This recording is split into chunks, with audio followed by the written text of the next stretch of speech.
Welcome everybody to episode 6 of Shackers and Shit, a playful look at spirituality. Today my guest calls himself an everyday theologian? Theologian? How do you say that, Dan? Theologian. Theologian. And we're going to learn about what that means and talk religion. Dan fancies himself a keener when it comes to learning about new religions, and I'm sure we'll talk about the books and the gods and the practices. And I am perfectly naive for this subject. My definition of God is taken from Julia Cameron's An Artist's Way, where she describes God as an acronym. G-O-D, good, orderly direction. To me, following that and not getting caught up on whether it's Muhammad or Jesus Christ or Shivaratri or Buddha or whoever it might be, the person or the thing or the energy that I look at for guidance or for my faith. I'd love to learn a little bit more about the specifics of each one, and Dan's here to guide us through that. So welcome to the show, Dan. Thank you very much, Brent. I am glad to be here. I am an avid listener and first-time podcaster with you, so excited to be part of it. And you've had quite a bit of guests so far. So Tony, who is one of my heroes in life, and several new people. So honored to be among some great and very interesting people. Thank you. And you are great and interesting yourself, my man.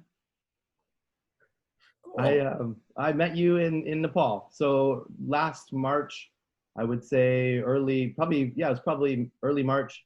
I had been on project in Sinduli building schools at the top of a mountain with Tony from episode 1. And we met during my break and went up. We had a 7-hour bus ride through the mountains, jumping on the back of a pickup truck. And next thing you know, we're sharing a work site together. So I'd like to hear a little bit about your history and how you joined All Hands and Hearts in your volunteering work, because that was really my second major volunteering assignment, but you were a veteran. You knew how to get the ice cream, you know what I mean? Yeah, exactly. And technically we met in a restaurant eating ostrich, if you remember. So what do we have in Nepal? Well, how about ostrich? It worked out well. I am fun employed, which means I don't have to go to work for anybody any day of the week, which is very nice. And most of that is volunteering. So I don't like the word retired. In Spanish, it's jubilation, which is a much happier word than retired. So did IT and technology innovation for about 30 years, which gave me an income, a family, a way to go farther. And now it's just helping other people in lots of different forms. Good fan of All Hands and Hearts, and I've done 7 projects with them so far and looking forward to them getting back operational. But at the same time, love to go to food banks and help out, which is very important in this current time. Love to play with little kids like we got to in Sinduli, which is sort of a highlight of helping to build the school, is seeing all the kids and the great faces and stuff like that. So, and then everything else in between. Yeah, that I tell you, Dan, that moment for me was among the most powerful moments of my life. Was at Shrima V School, which was just down from our camp. At the end of the day, about 2/3 of the way through the workday, it might have been 2:00 p.m. All of the students, age kindergarten to grade 7, whatever it was, we would line up as volunteers, look into their eyes, and they would high five us and say namaste at 2:00 to show their appreciation and just to connect with the village. I mean, that moment for you, tell me about it, because I know what it meant to me. Yeah, and it.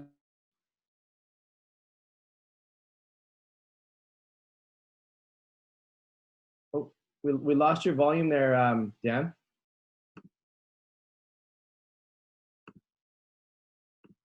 Oh no, we've lost Dan's volume. Well, are you back there? I think you're on mute, Dan. Try that again. Yep.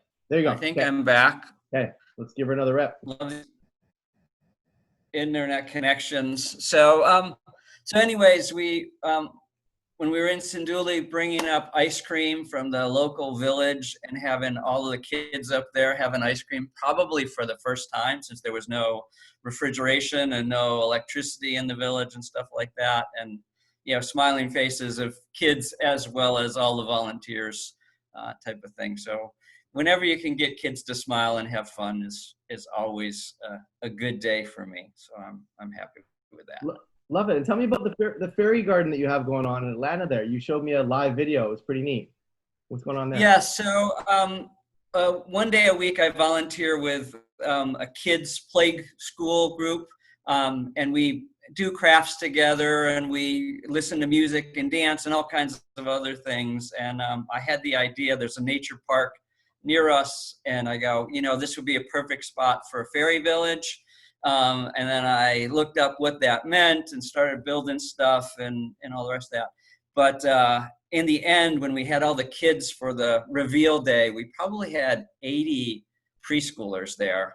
And they all made a little fairy birdhouse conglomerate.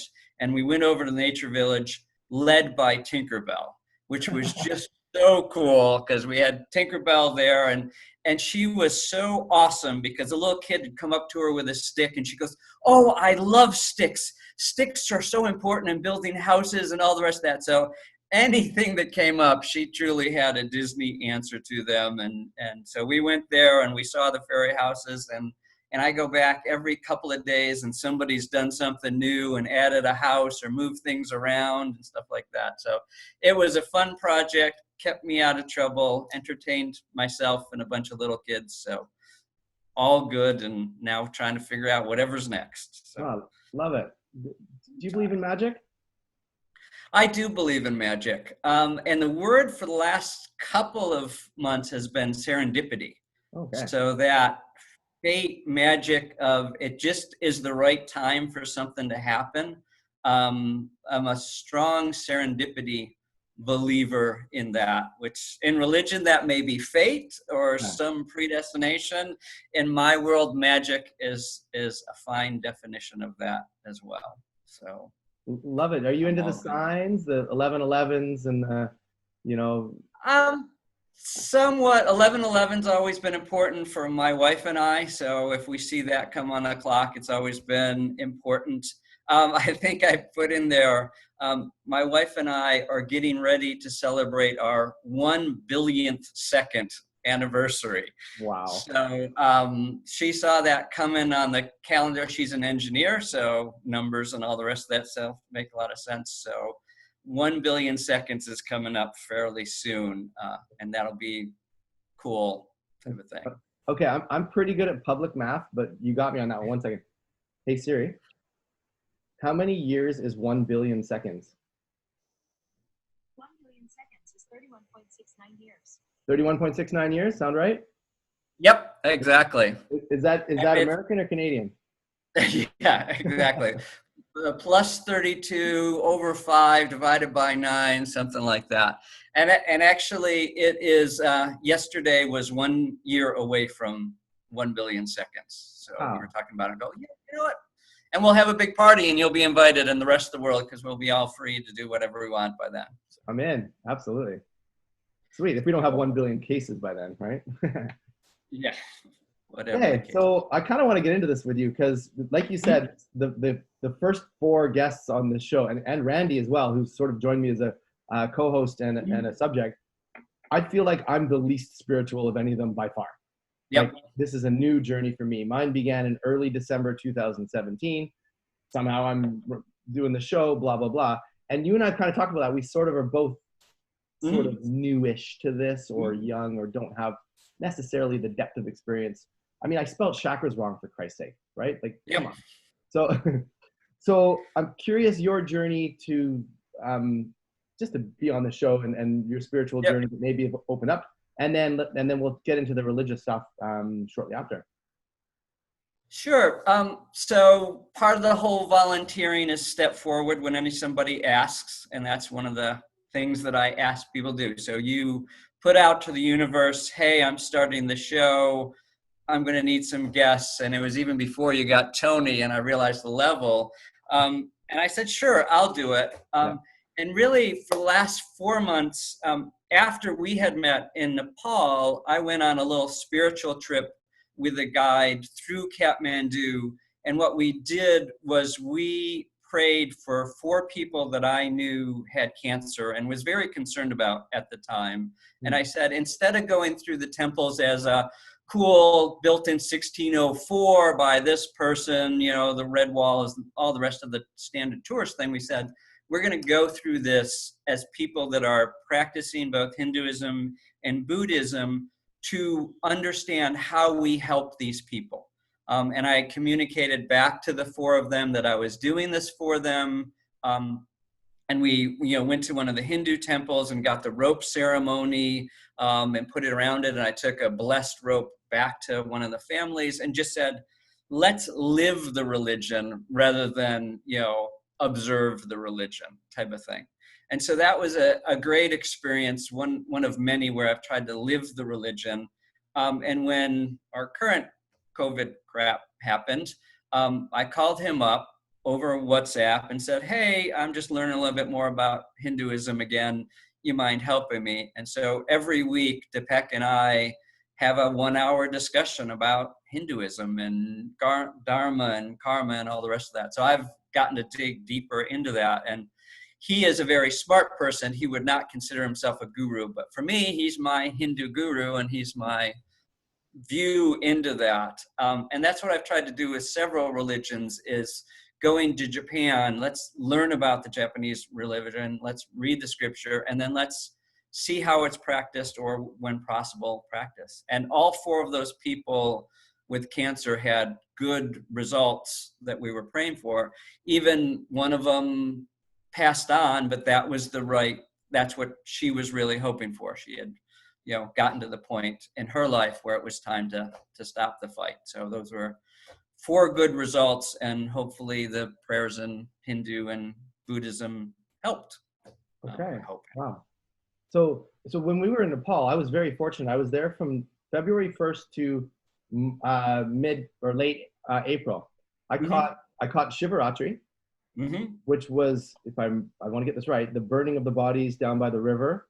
Is that what Shivaratri was, or was the whole festival is more than that, but that is clearly a big part of how it works. I mean, people die and are burned by the river every day of the year type of thing, but that is sort of a conglomeration of how the ceremony is done and stuff like that. Okay. And then there was Holi Festival, which I wasn't sure if that was specifically in Nepal or if it was a typical Hindu festival around the world. Yeah. So normally it's a Hindu festival. It is also turned into a color race and everything else, because with Holi, it is so great with all the colors. And I was in Kathmandu for that one. I think you were in Pokhara, correct? Pokhara, yeah. Yeah. And so going back from Nepal, that was probably the story I love to tell the most, of just in Kathmandu, it was 500,000 people in the streets celebrating peacefully, happily. Teenagers are coming up and throwing, dust at us and things like that, and little kids with water balloons. So that's an incredible festival. Now, in Atlanta, Georgia, where I live, it's also a 5K race where they throw colors at you on the same day. So people that have no clue what the festival is about still enjoy, let's play in the colors. But definitely Hindu, India, very big, Nepal, very big, Bali, very big. And wonderful. I love that as much as anything else. Okay. Anything else about your Hindu journey, and do you want to start there? We're sort of touching on it, and tell me a little bit more about Hinduism. One of the things I really like about Hinduism, so I'm sort of applying that to my life and things like that. They have this concept of ashram. So my first caveat, everyday theologian, which means I will get plenty of this wrong. And then if a true Hindu person, they go, you pronounce that wrong and we don't do it that way. So you're getting Dan's view of the world. But there's a concept of different stages of life. So in ashram, your first stage is you're a student and you're supposed to study and you're supposed to learn your career and you're supposed to learn about God and about Hinduism and all those things. And based on your chosen profession, which gets even broader in Hindu with all the castes and everything. But based on that, then you go into your next phase, which is basically your artha, which is where you work. You get a job, you raise a family, you make some money, you get a house, you get a goat, whatever else is it in that. In each of these phases are meant to be 25 years. So around 50, you get to the stage of giving back. So you give back your business to your son, you give back the family leadership, which was always really with your wife, but you give that over and you start giving back resources, time to the community from 50 to 75. And then you got a last 75 to 100, which is basically, you're just really old, dude. You do what you can, hang around the house, all the rest of that stuff. So that 4 phases has been very interesting, especially probably like you. I've done the learning phase and I've done the working phase, and now I'm in the giving back phase. So, following that, and, this was only thought of 4,000 years ago. So you assume they sort of figured a few things out, as well as it truly was how many cows you had and how many goats you had when it was originally described to people. So that's one of the things that it's such a practical religion, as well as 33 million gods.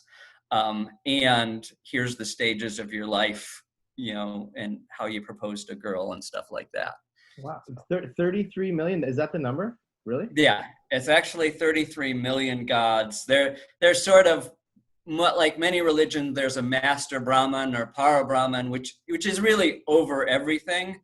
And then you get down into the big 3, which is Shiva, Vishnu, and Brahma, which is the creator, destroyer, and the maintainer of the universe. And then from there, they have a few kids in the hundreds, and then they have a few avatars, and then all kinds of other things. Ganesh is actually the elephant-headed god, which is the one most people know about because it's cool and different. He was the son of Shiva. So they all sort of trickle down from that, but they trickle down and trickle down and trickle down and trickle down quite far. So, wow. I'm picturing Nepalese 1,000 rupiah bills, and I found one that had 3333333, and I was like, I love 3s. So yep. but then I look closer. Wait, that's a 3. That's sort of a 3 that looks like a 3. That's not really a 3. That's an elephant 3. That's the Hindu 3. Are they all 3s, or am I just Englishizing it? Mm-hmm. There's a lot of 3s in all religions, right? In Christianity as well as Hindu, 3 shows up a lot of places, which is very interesting. So it's a good number to have a focus on. But yeah. So you got 33 million, but you break it down to do your job well, love other people, and those things. So you can really also break Hinduism into some simple things that you'll find across all religions, which is one of the things I've enjoyed looking at many religions is what do they break down to? And then what are the different things like Ganesh, the elephant-headed god, type of thing. So what does Ganesh do differently? Ganesh was actually extremely bright, and he wrote most of the scriptures because he was a very good writer and listener. He pissed off his dad because he was siding with his mom, which is a classic problem. And so dad cut off his head. Mom got pissed off at dad, Shiva, and then said, okay, go get him another head. And the closest thing around was an elephant head. So he's still a god and still the son of Shiva, but he's got an elephant head, which gives him more memory for all the smart things he does. He's also a god of luck, which, any god of luck is one that gets, called up frequently in any religion of, I need a little luck for my exam. I need a little luck for the lottery. I need a little luck for anything else. So that's part of Ganesh's charm as well. And then he went and hid in a bottle as a genie and granted 3 wishes in the future, right? Close? That could be one interpretation. So. Yeah. So one of the things I want to even start early with is Dan's first commandment, right? So each of the religions have my first commandment is, I do not understand the truth about God and religion, and I actually don't think I ever will in this lifetime. So if you're Hindu, that might be right. If you're Jewish, that might be right. It may be a conglomeration at all. It may be nothing, and we made it all up. So, my first commandment is don't do any of it. And one of the examples I use about that is you've got the evangelical Christians who are very much, this is the right way, right? If you don't do this, you're going to go to hell. And a lot of people have a problem with that, right? If you don't do this, you're going to go to hell. But, Brent, I like you. I am not trying to prevent you to deal with eternal damnation, right?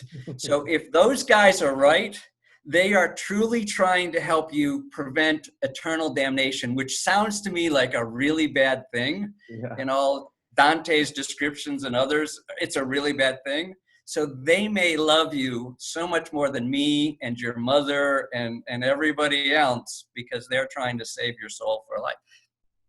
I don't know. Commandment number one, I don't know what the truth is. So, whoever's got a religion or approach, it may be the right one or some conglomeration of one. Well, I love that because you're not putting your context on other people and saying you must believe this because, and one of the things that religion gets a bad name and organized religion because I believe this, I'm right. You believe this, you're right. Let's fight. It's like, I like Dan's commandment better. I'm open-minded. Share. I like what Julia Cameron says. God is good, orderly direction, whatever that means for you, right? So your approach is brilliant. These are my new commandments already. So 1, be like Dan. 2. Yep. So those are cool.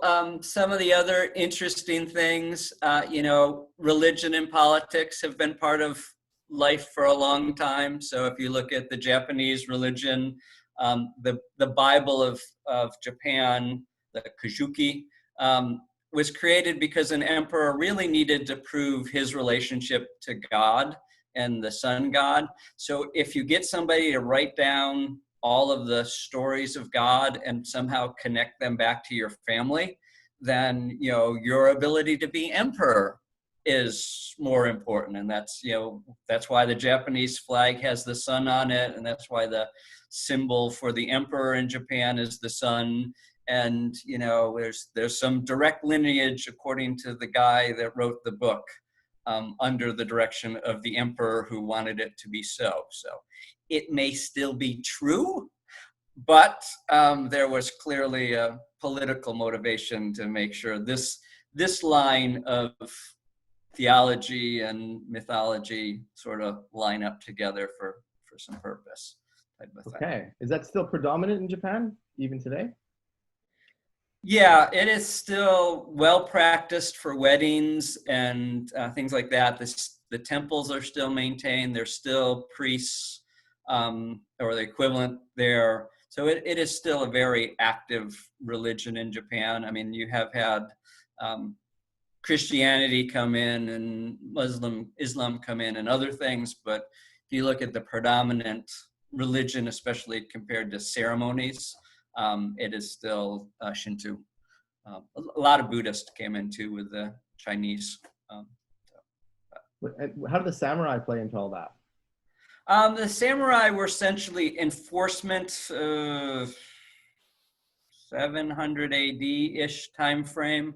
And then there was a little political, they moved the capital of Japan to Tokyo because that was more of a merchant samurai head rather than a religious head. And they still have lots of temples in Tokyo as well, but there was a political movement with the samurais because the samurais got very strong and very merchant trade things. So that's where some of the samurai movement, and again, don't quote me, 700 AD-ish type of thing. They moved the capital from Kyoto to Tokyo. Or they Okay. just changed the spelling, because it's really, if you move the letters around, you get the same word from Kyoto to Tokyo. So Like serendipity. Dallas and salad, Yep. kind of. They don't eat a lot of salads in Dallas though, from what I've seen. Not a No. big food group down there. No. That's beef country, son. That's beef country. Or an ostrich country. Yeah. And you mentioned when we were talking before some of these words I've never even heard before. What's a Zohar? Zohar. Zohar is a person, Zoroaster, who actually lived in Persia about 15. The scientists have him between 6,000 BC and 600 BC. So he was born somewhere in about a 5,000 year period. That more of them agree it was probably 1500 BC. So this is pre-Buddha, pre-Jesus, pre-Muhammad, all of that stuff, very early in Persia. And a lot of his thoughts and things like that came into most of the other religions. So you can see the works of Zohar, and there is a book, scripture, the Avestar, that was written in his time. And what I love about it, three simple things: good thoughts, good words, good deeds. Love it. It's that simple, guys, right? And one of my views of learning this stuff is I think of the great prophets as sort of great reformers. So, Jesus was a Jew, and things weren't going all that right because too many people were adding too many rules. And he goes, if you get this, honor God, love thy neighbor, you got it, folks. If you can get those two things right, love God, love thy neighbor. I'll tell you some parables about other people to give you examples of that, but that's the two things you need to know. So I do think over the years, we continually get prophets or reformers or whoever come in and say, it is really this simple. Try and remember that. And I even think modern day, the Dalai Lama and Gandhi, and even Pope Francis from Catholicism is very much, guys, it continues to be pretty simple. The Dalai Lama, my religion is kindness. Sure. How simple can it get? Type of thing. So I think we continually have prophets, reformers, good guys come and ladies come through the system and go, just go back to some simple things. Go back to some kindness, go back to service, go back to loving God, and everything else will be okay. So what's wrong with our world? Why is that not happening? Why are we not honoring? Why are we not good? Why are we not in service? Why are we not loving? What is it? What's happening? So my view is kindness and all that stuff look easy on an individual level. Yeah. I've seen you be very kind. You've seen me hopefully be kind. We have a network of friends that have also a network of friends, and there is kindness at the local level. When you get to big scale, then you get tribal, then you get a lot of other things which really aren't good. And I strongly still believe in good and evil, right? I think there is good out there, and I think you can see that. And I think there is evil, and our job is sort of to figure that out and try and be that. So you're going to have some battle of good and evil. A more interesting scripture definition. In Hinduism, they have very big epics, eons of life, right? So in millions of years, and there's 4 big ones, and then the universe gets destroyed and we start again. So, you've got this many years, and their calendar, if you look at a Nepal calendar or an India calendar, they actually have, we are in the 51st of this and the 4,000th of this, and et cetera. And those go into 4 big stages, very, very close to God, source, light, spirit, to less and less close to it. And then Shiva destroys the universe and we start all over again. So we're in the fourth of those.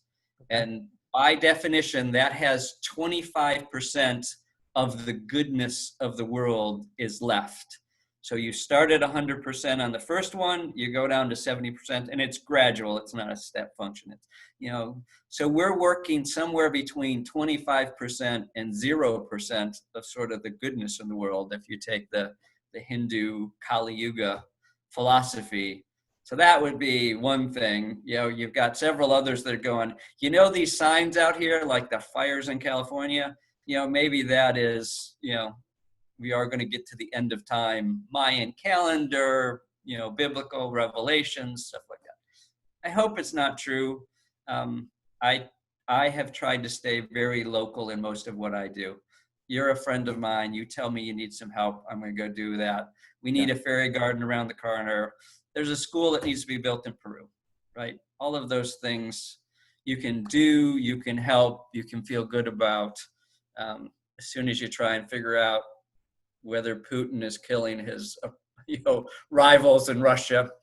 Yeah. I'm back to, I don't know, and I really can't do a lot about it. So. Well, and that's the whole love thy neighbor bit, right? Yep. Is you connect with your closest five, and then like you're saying, five more and your work people, whatever. You have a choice what energy you want to put out. Yeah. If you want to be kind, if you want to honor, if you want to love, if you want to be good, you have that choice. If you want to be evil, if you want to follow the dark wolf as opposed to the white wolf, and be evil and be tribal, and then fuel your own insecurities, and then attack, and then whatever's going on in certain places of the world, I guess you have that choice, right? So this whole 144,000 light worker thing that's come into my field over the last little while, that power of love, if you will, Dumbledore over Voldemort kind of thing. You'd think that momentum can build and somehow we can turn this thing around. And someone like Greta Thunberg comes around, with this incredible vision for the world, and she's getting just destroyed, poor girl. But there's enough of us following her going, you know what, she's onto something here. There's ways we can uprise, but somehow there's this stupid capitalism shit that gets in the way, and generational stuff going on in the States with racism and whatnot. And it's kind of, where do you start? And maybe the show is a start for me. Maybe volunteering and creating a fairy garden for you. Maybe 20 or 30 kids volunteer and do things they wouldn't otherwise do, right? That's the ripple effect. Yeah. And I'm also a good Bill Gates fan in terms of, look at the big numbers. Less kids die every year than did 20 years ago. Racism is still a problem, but it is not the 1960s, right? We do have, there is the right to vote and things like that. So I personally think we're getting better. I'm a technology guy, so literally the discussion I had myself when I was driving the other day, would I rather have a COVID world or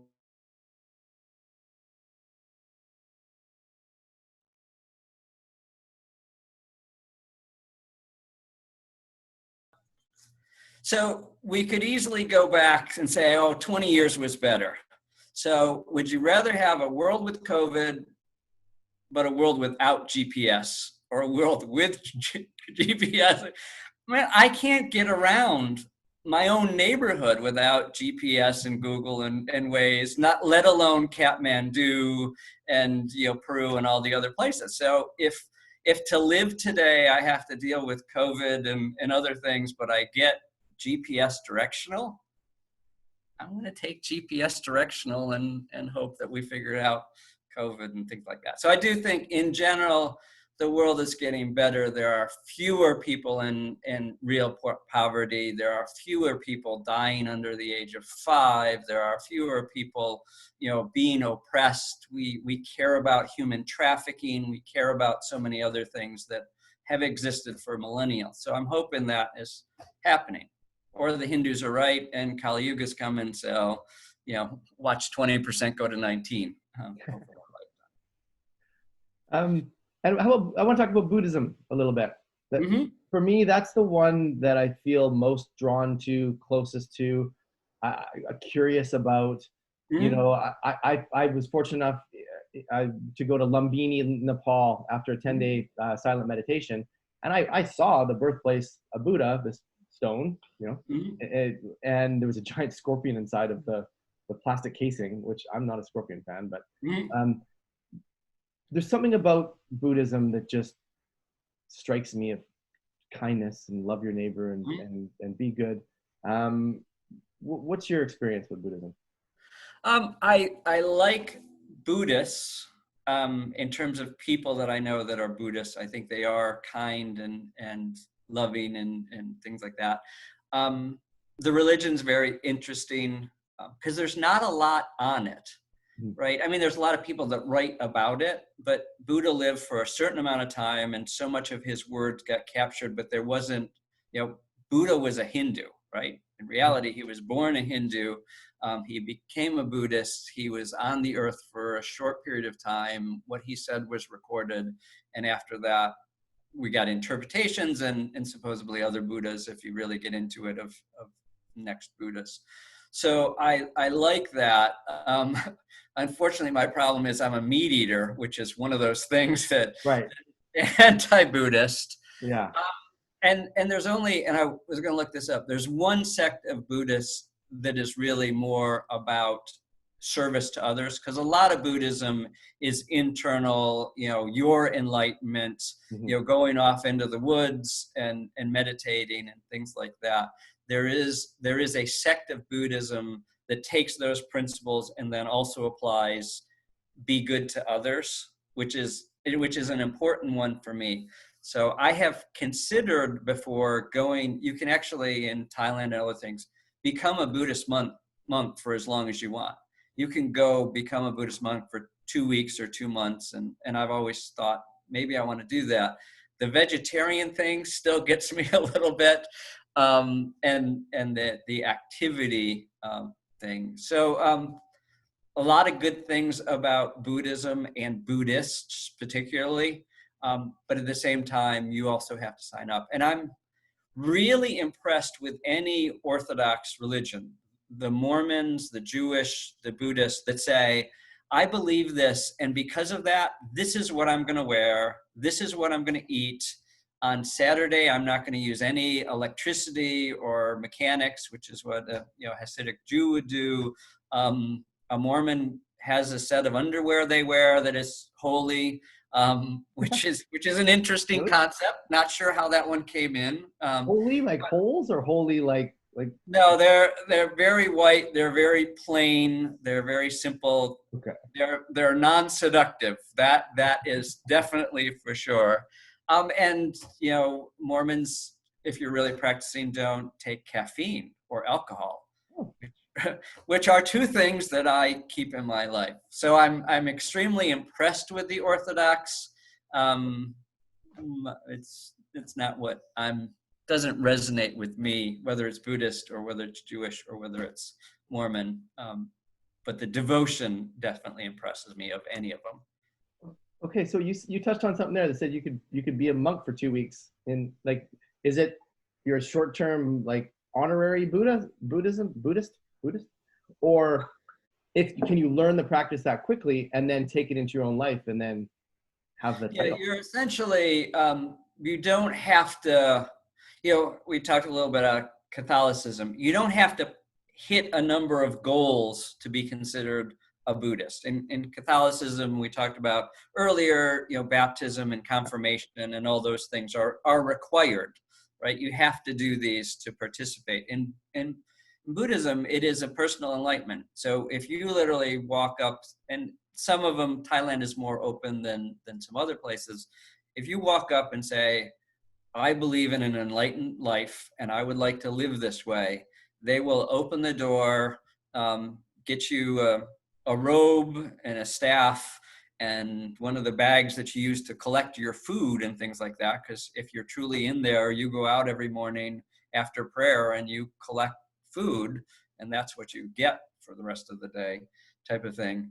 So you can go live that, and you can decide that that's a 20-year commitment, or you can decide that's a 2-week or 2-month commitment. So I think that would be a valuable exercise. Getting back to your 10 days of meditation.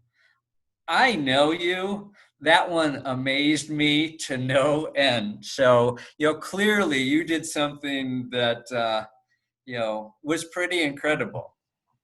It was just time to shut the fuck up. Mm-hmm. It was time for me to just stop and just go in and see what's in there. And I had a childhood trauma from when I was 16 years old that I'd suppressed that came out. I went, oh yeah, that thing. I had some remapping. I had peace made. I mean, you do not talk other than for like a minute in the middle of the day. You get to ask a question to the guy. I don't even know his name, his title. Yeah. But it was I was ready for it. Like my spiritual journey began in November of the previous year. I'd never really meditated. I was in Bali and got pulled into the Bali world, and then I lived in a Muslim village. I'd like to talk about that in a sec, but I lived in a Muslim village for 3 weeks volunteering, and I went to Nepal. I'm saying, I'm going all in. Like, that's just how I do things. I'm 2 feet in, right? Wake up one morning, start a podcast. That's just how I do things. And that one, I was pretty sure I could do it physically. I wasn't sure I could do it mentally, but it was the opposite. Mentally, I was strong as hell. It was the physical. Like I'd never been in that position for more than ever. Well, never. I don't even do yoga. And then just went, let's go for it. And man, oh man, what a practice. The challenge, the stillness. I can now go to that place anytime I want. If I'm in a stressed out, crazy moment and I just want to zen out, if you will, I can get myself pretty still pretty fast and go to that place. But the practice, you spend 3 days concentrating on the breath beneath your nose, above your lip, for 30 consecutive hours with breaks and meals and videos. That's it. You do nothing else. You focus on your breath. You just breathe there. When the thought comes, go back to there. Breathe there. And thoughts are coming every 4 seconds. Yep. It was amazing. I would encourage anyone who has any interest in Dhamma. It's DHAMMA.org. It's called a Vipassana. A 3-day, they say by the end of the 3 day, you're either in or you're out. You get to that 3rd day and you're either bailing or you're busting through. So they have a 3-day option. Go for it, but go for 10. If you're going, shut your phone down for 10 days. Just do it. It was mind-boggling. And yeah, not recommended for people with ADHD. Exactly. Oh no, yeah, I passed. So I'm very proud of you. That impressed me to no end. Oh, thank you. Have you ever done anything like that? Meditation retreats or? I've done meditation. Actually, one of the best meditation I ever had was Alice, who was with us in Nepal, did a meditation for us on one of the rice paddies up there. And she just, one of the best guided meditation, which was only 15 or 20 minutes long. But that's one of the best I've had. So I've done meditation in several forms. I'm not very good at it, but I don't know that I could make 10 days of stillness and quiet. So I'm still impressed with that feat. Well, but you're the kind of guy who jumps in 2 feet as well, right? I can see that for you, and if it lines up and you're in Peru or you're in Nepal or you're in South Africa, it doesn't matter. Yep. You've been to I think you said you've been over 100 countries, right? Yep. Probably all 100 have that option there for you.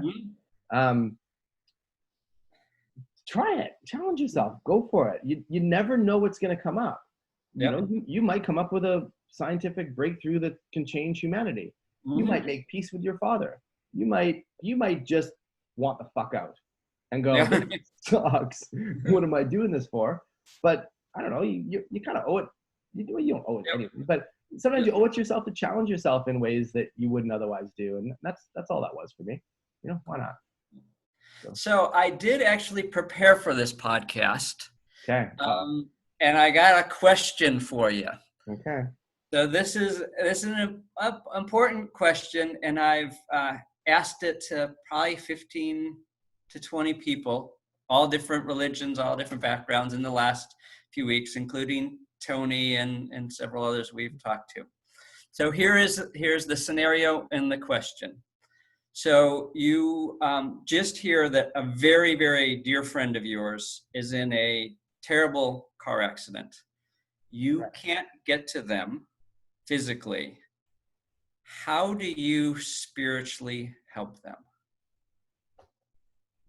A friend of mine is in a terrible car accident. Am Mhm. I at the scene of the crime? Nope, you cannot get to them. You're nowhere near them. So it's all about your spiritual assistance to them, not your physical assistance to them. Are they guaranteed to die, or are they just stuck and need me at that moment? You do not know. Okay. You get the word. You get the call. Brent, this friend is in a terrible, they're not conscious. They're not near you. How do you help them spiritually? I tap into the earth, and this is incredible that you're bringing this up. And this wasn't planned. This you hit me with this as a surprise. I took a healing stone to Victoria Falls in Zimbabwe, Mm-hmm. and it was a healing stone that I had received during the third day of a 3-day ayahuasca weekend in South Africa.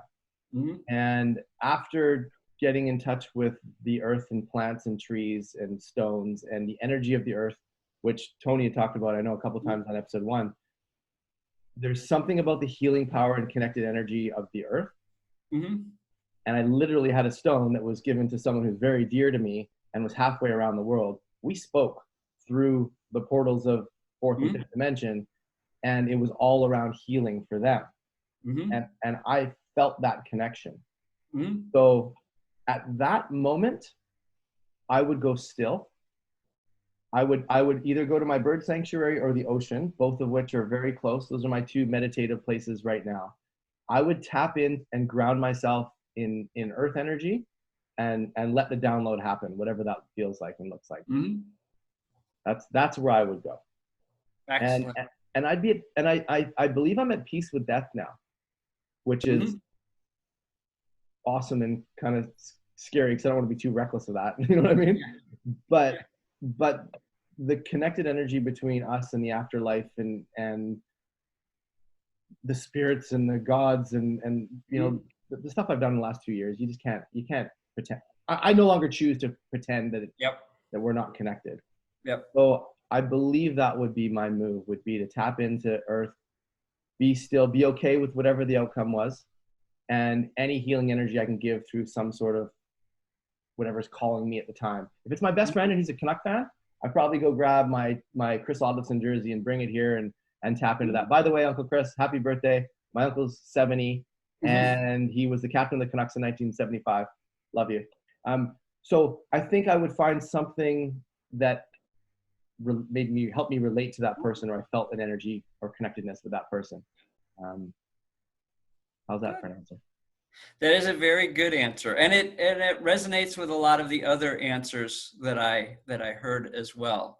So I'm going to break down the answers I heard in several. One, there are solve the problem people. Well, I would just go to them.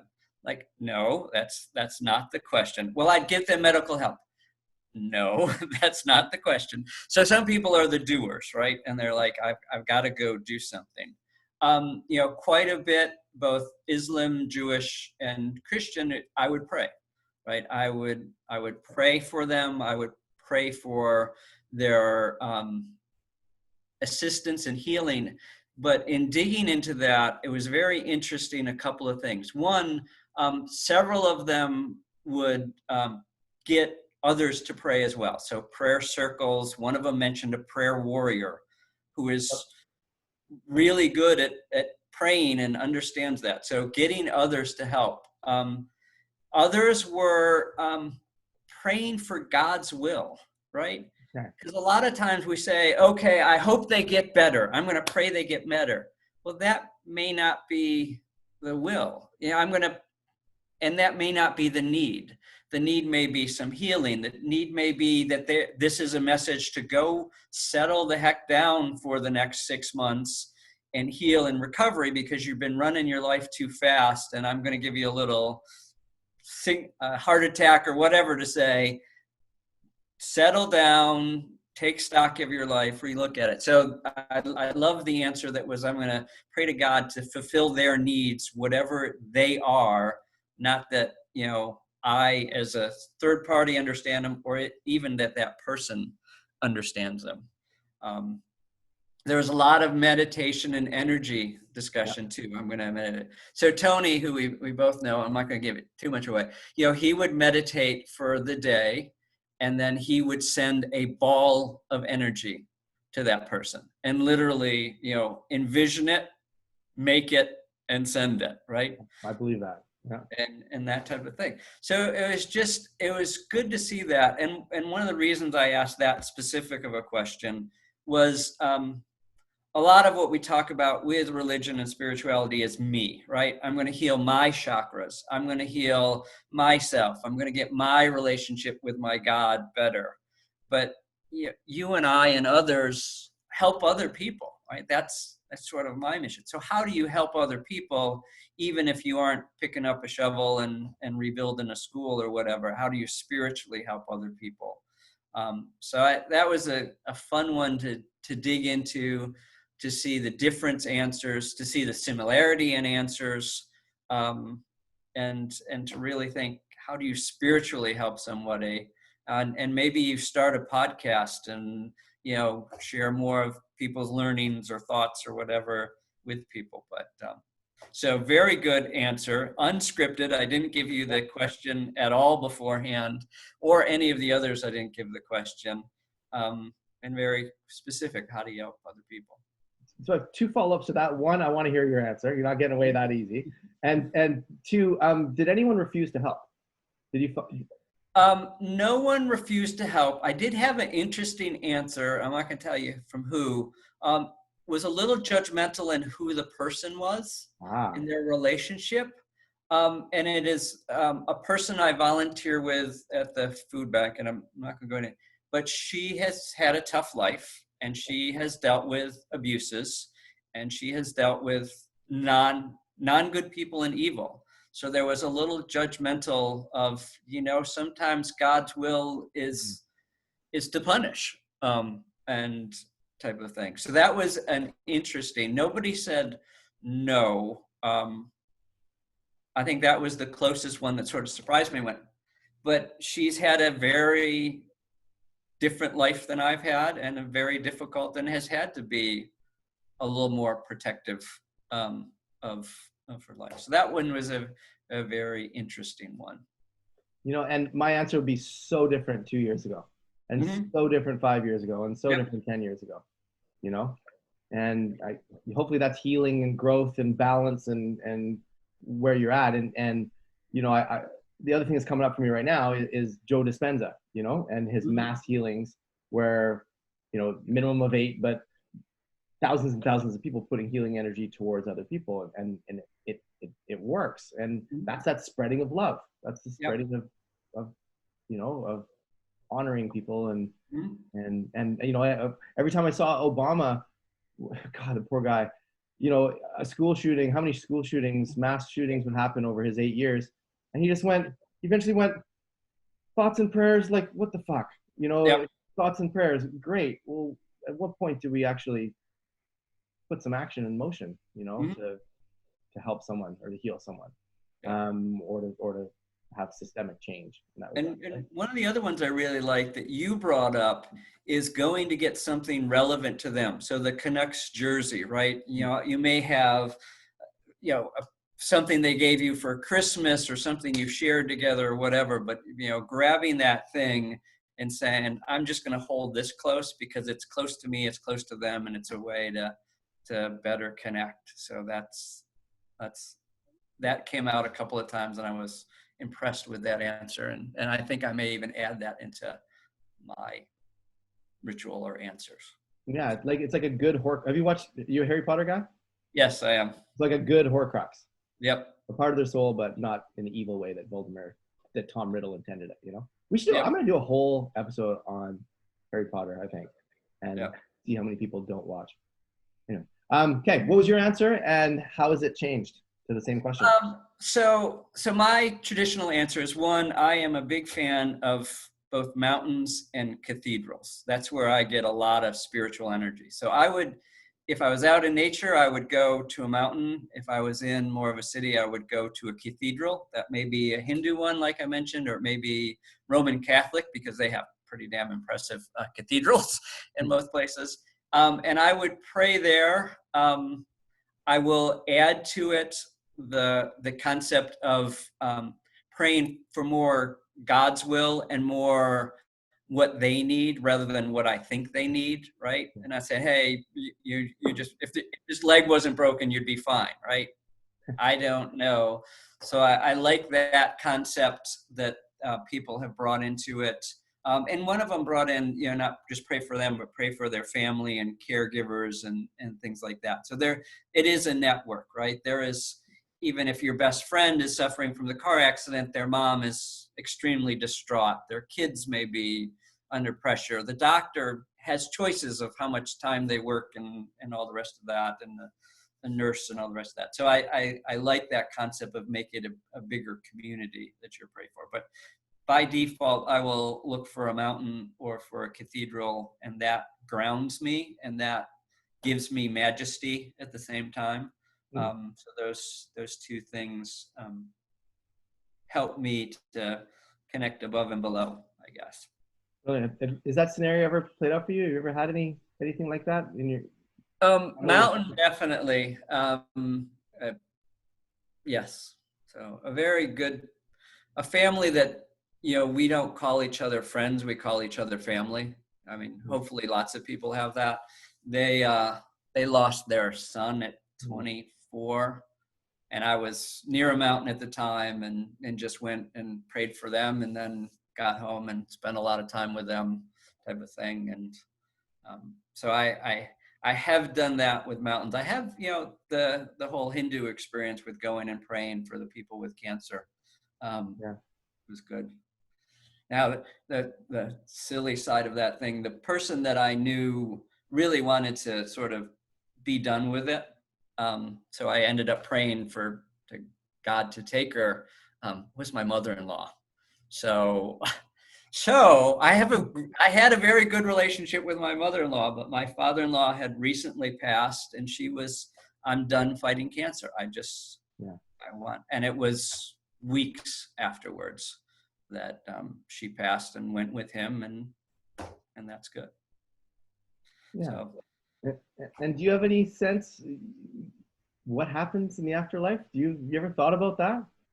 I have, and I have absolutely no problem. My father-in-law was very Catholic, and my mother, and she died 2 days before their anniversary. I have no problem believing they're in heaven as he envisioned it, dancing on their anniversary. That's what he wanted. That was his goal. That was his deal with God, type of thing. And he was very religious, very Catholic. So I have no problem believing in that. I'm a little more, high energy. I'm a little more ashes to ashes, dust to dust. I'd be good being done. Worms come and get me, spread my energy out, things like that. So I'm good with that. The Eastern religions with reincarnation.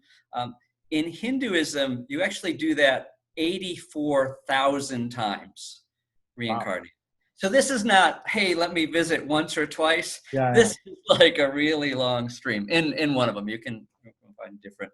So I'm not sure I'm ready to jump on the hamster wheel 84,000 times. So I'm not as resonate. But literally today when I was listening, this was a great quote from the podcast I listened to. I don't know about the afterlife, but I do know there's life after. And what he meant by that is after you pass, people are going to go on. The people you touched, the school you built, the tree you planted is going to go on. So you make a lot of this life, give out good energy. And if that energy ripples through the friends you've had, through the relationships, through the schools you've built, I don't know about afterlife, but there is life after, and make sure you've sent good ripples out in that. I love that, man. And I love that about you. And I didn't know right away, you meet someone and we're there for we're there volunteering, and some people are just lost and want to travel. Some people are young and don't know what they want in life. Some people are on a midlife gap life, just whatever the hell I was doing. And some are veterans and know how to get ice cream up a hill with no refrigeration, right? You don't really know, but actions speak pretty loud. And and I think about all those volunteer camps, I in Lombok and in Puerto Rico and in Nepal for me, and 7 that you've been on. You're doing something good. You're digging a hole at the top of a mountain for a school that's hopefully going to withstand the next earthquake, and God willing there isn't one. You're doing something. And I love that about you. And every time I talk to you, you're doing something else for someone else or another group. And that's how this world's going to change in the end, is more people like you. So. And you as well, and the others you've had. So I'm impressed, and can't wait to see who guest number 7 is. Yeah, why not, eh? Anything else on your mind here that we might not have touched on? No, I think that is good, and keep looking out for ways to be kind and help people, and I think the rest will sort itself out. Tell me the 3 again. It was good thoughts, good deeds. Good thoughts, good words, good deeds. Good thoughts, good words, good deeds.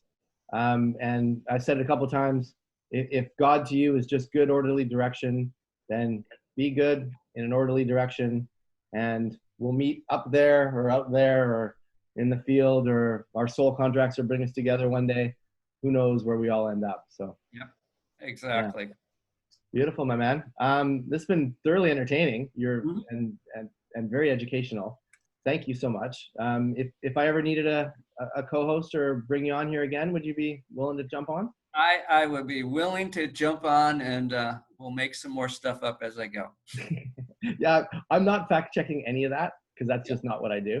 But it all sounded totally accurate to me. The lovely thing about so many of them, you can look in 3 different pieces of paper, and they'll all have a little different version of the same thing. So as long as you get the gist of it, you're going in the right direction. Love it. And one more time, can you say the big word? You're an everyday theologian. I love it. Perfect. All right, my man. Appreciate you and everything you do. And anyone watching on Facebook, thanks for joining us. And again, Chakras and Shit is up on Apple and Spotify podcasts. The shit has an asterisk thing in it, just so it doesn't look like a swear word. And I'm on YouTube, and the channel is Chakras and Shit, again, with an asterisk on it. So thank you. It's been super fun. And if anyone wants to be a guest, reach out to me. Brent D. Raymond on Facebook, or Playful Paladin on Instagram. Cool. Good. Yeah, That's a wrap. That's a wrap. Thanks, man. Excellent. Okay, love you.